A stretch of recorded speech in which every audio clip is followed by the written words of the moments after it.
So welcome Dr. Codruta to Ladies Let's Talk. We are going to talk a little bit about perimenopause and menopause and symptoms.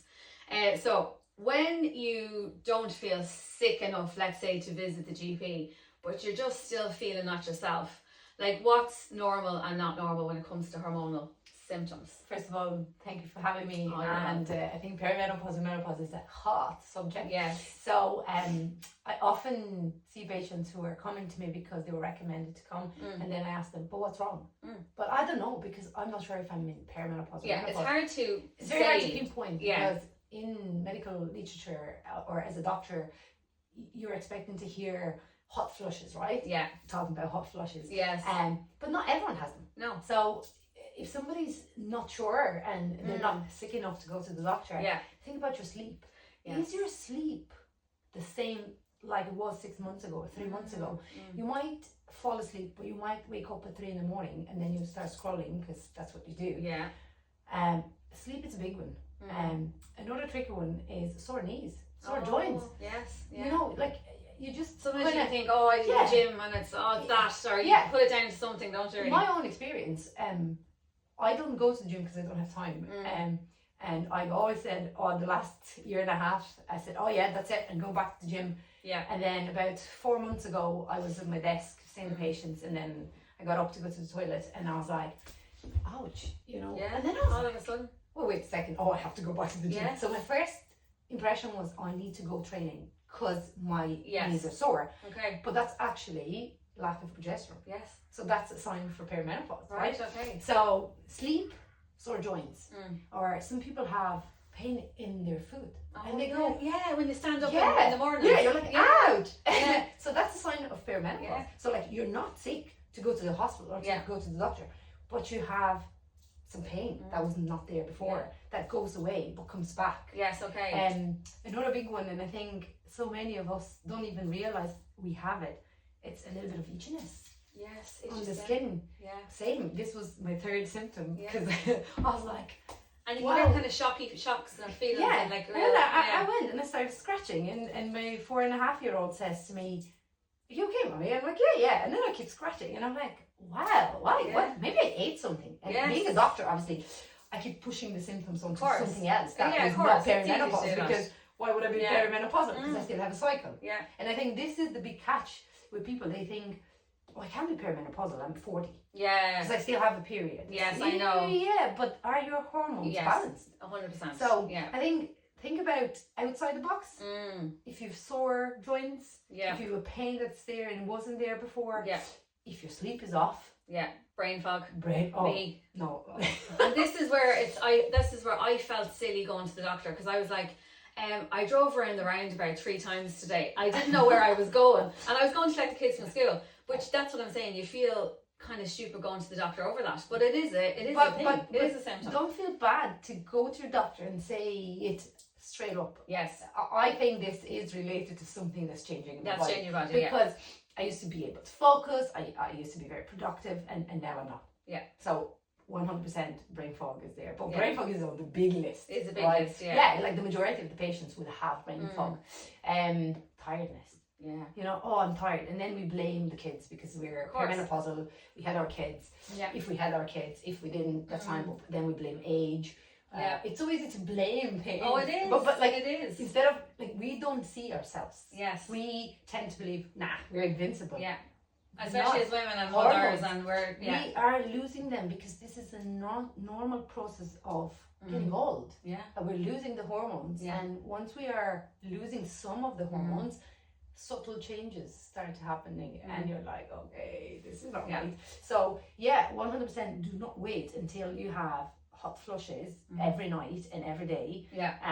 Don't wait until your brain can't focus on anything anymore. And like the husbands, let's go into that one. That's another big one that in Ireland is still taboo. Yes. We're not talking about relationships, we're not talking about how we feel towards our partners. Intimacy and all that kind of thing. And I think it's so important for people to realise that you're in 18 years marriage and you look at your husband, you're like, I really love you, but I don't. Yeah. That type of I don't want to come near you or touch you or don't even breathe. Sorry, husbands. We do love No, them, but lad. of course, It's a different type of love. I think it's important they get educated too, though, because I know when Jordan said to me one day, he says, you're not yourself. And I said, thanks for saying that to me. Because I'm not crazy. No. Like, if there's any men watching this, tell your wife, okay, maybe tread carefully, but say, I think there's something not right. Something and is that's off. okay. And then you, as a woman, I think I felt, oh my God, I love my husband. You're validated. Because he's listening to me. You're validated. You're Yeah. validated as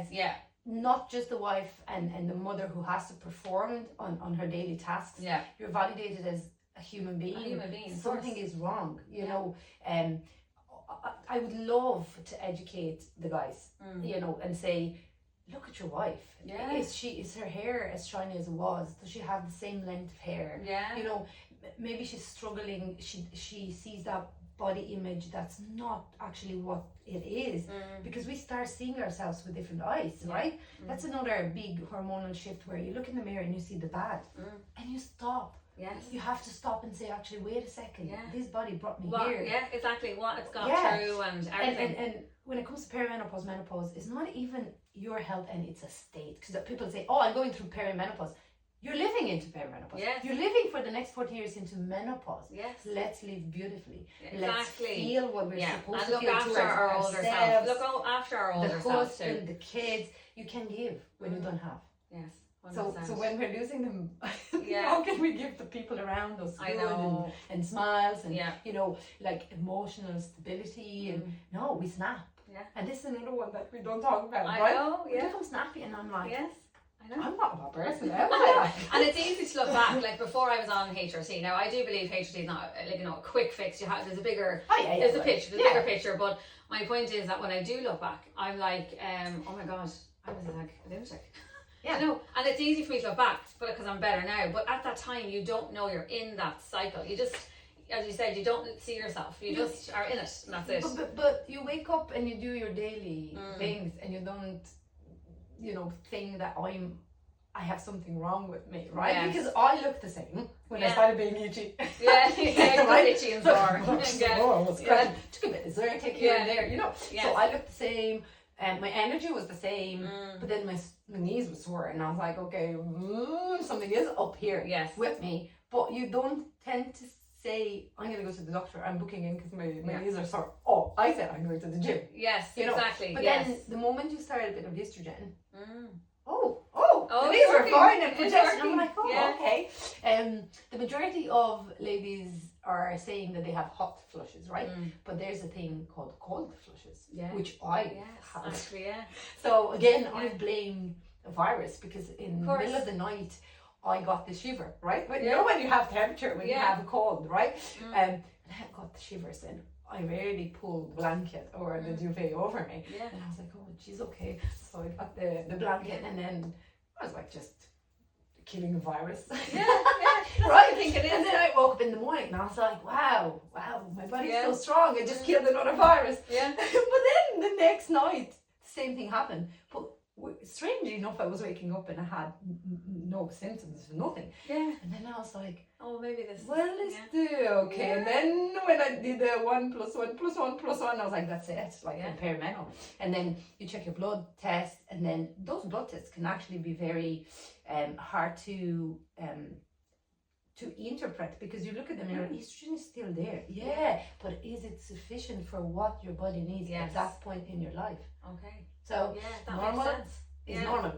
Optimal or suboptimal is different. It's different. Yeah. Right. So are we waiting too long to support women hormonally, and should HRT be more personalised and proactively monitored? Yes, absolutely. Why do we wait as patients to be sick to go and get help? Yeah. But why?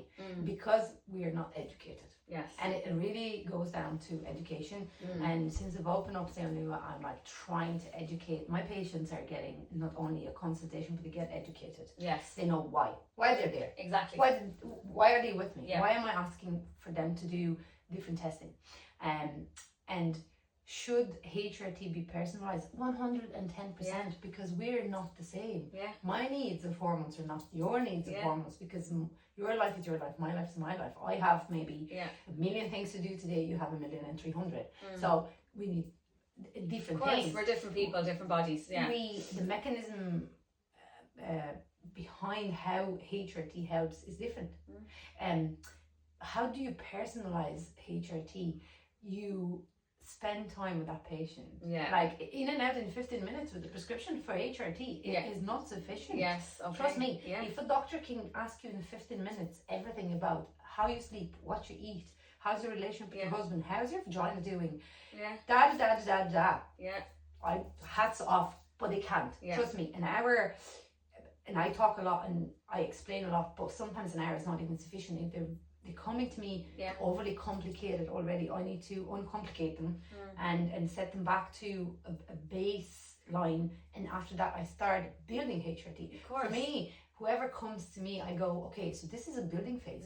You're not going to go home with a prescription for 6 months. Never, ever. Yes, I get and you. I don't know if patients love it or hate it, because they have to come and see me again in 3 months. Yes, because I know. until we get the right amount of hormones to fill your needs, yes, that makes so much sense. it's a process. Yes. We do not. How can I fix what was done in 45 years of your life? I know. How can I fix it in one go? Yeah. Like, I can't. I literally, like, and this is where I think as human, I know when to say this is not the right way to go about things, and I don't mind saying it to the patients, and I think patients do love this. But that's what they want to hear. Yeah, they want to hear the truth, like, because they've been to doctors Yes. before, and then they come to me, and I'm like, yeah, but this is it. We stop. Yeah. We take a step back to take 10 steps forward. And when we personalize HRT, I do functional medicine testing, because this is not just a blood test, right? So to understand the mechanism, how your body is detoxifying what you don't need, the methylation processes, every single thing that we put on the skin, you take vaginally, orally, whatever, that will have a whole mechanism of action in your body. I need to understand how your body is doing it. Yes. So then I know how much I have to give you in order to keep you super safe and super happy and super healthy. Yes. So for me, HRT is always based on your individual needs. And if somebody comes and they never had HRT before, we do a blood test, a baseline blood test, where we assess everything. If they still are cycling, we do a day 3 blood test where the hormones are better to be seen at the beginning of the cycle, and then we do another blood test 7 days after, if they're still ovulating, to see how's the progesterone and estrogen doing later in the cycle, when they fall after ovulation, because that's when they feel really bad. That's where it starts, in the luteal phase, where it's no more progesterone, because the corpus luteum that is there after an ovulatory event in our 40s is not as strong. It doesn't give you progesterone. Okay. So sometimes they only need progesterone. Yeah. That's where I start them. Yeah. I want a little bit of natural progesterone. Right, And then they feel so amazing. So we do that. And then I give them a prescription. And based on their symptoms, I tell them, okay, 3 months, whilst you're on your HRT, 3 months down the line, we do the Dutch test, which is functional medicine testing. And it's a urine test. And you do it at home. And it's super easy. I never heard of that before. Yeah, so it's functional medicine testing. It's pretty new in Ireland. Well, not really, but in Ireland, people don't know about functional medicine testing. It's different. Okay. You do it at home, send the little test strips that you did in your urine back to the labs in the UK. I get the results in about 2 weeks. And then I look at them and I'm like, well, she's thriving on this. She's feeling good. Yeah, it's a clearer picture for you. And then I go, okay, now I can give her 6 months. Right? Yes, and I know what you mean. Yeah, but it's not all about the HRT, because we're talking about HRT here, right? Yeah. But what about what we eat? Yeah. Let's not forget food. Low vitamin D, there's the B12, there's all those things that can iron, ferritin, because we might have had a few kids and towards perimenopause we can have heavy cycles. And then you come to me and you're like, oh, I'm so tired, and oh, I think I need HRT, and I go, okay, let's just check if you need it or not. Sometimes it's just an iron deficiency. Yeah. And I'm like, actually, you don't need HRT, but you need this, right? Yes. So if I wouldn't look deeper, I would prescribe HRT like all the other doctors, 10 minutes of the road, boom. Yeah. Off you go for 6 months. And then patients would come back and say, I feel awful, because they don't need estrogen yet. Yes, not yet. Yeah. You know, so for me, it's really about knowing my patient so well, Yeah. inside and outside, 100%. talking open and free about everything. Everything. Yeah. Even the most embarrassing things. Yeah, that's Which are it. not embarrassing. No. It's all humans. No, but you only need that Well, one like- person, like, and it's fair play to what you're doing. Like, I hope, like, credit where it's due. Do you know what I mean? Because it's like people, like some doctors, not all doctors, some doctors don't really give that time. And I think when you have that one person to listen, that person walks out that door and they're like, oh my god, I finally have someone that's listening. I had to me. And that's so a important. big Google Meet with a big fertility clinic in Spain Monday. And this huge clinic, right? This is me. Like one person, one brain. That's what I do. Yeah. And I said to them one thing. In Ireland, people talk to each other. Yeah. I have not even a Google ad running.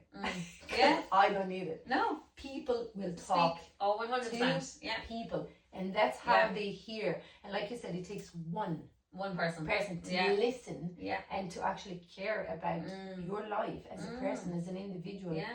to actually go and talk to a friend, another friend, and another friend. And they were like, oh, so I said, no, I have no Google ads running. Like, I have nothing. For me, people talk. People, of course. People. So if they're happy, they're going to talk and tell the next person, But you know what I mean? this is where personalised care comes in to game, and not only medications. I am an MD, I prescribe things, but what about food? That is your medicine. It's so We important. Yeah, put it in every single day, right? How we eat, what we eat, how we sleep, how's our emotional well-being? You know, what do we do? Do we exercise?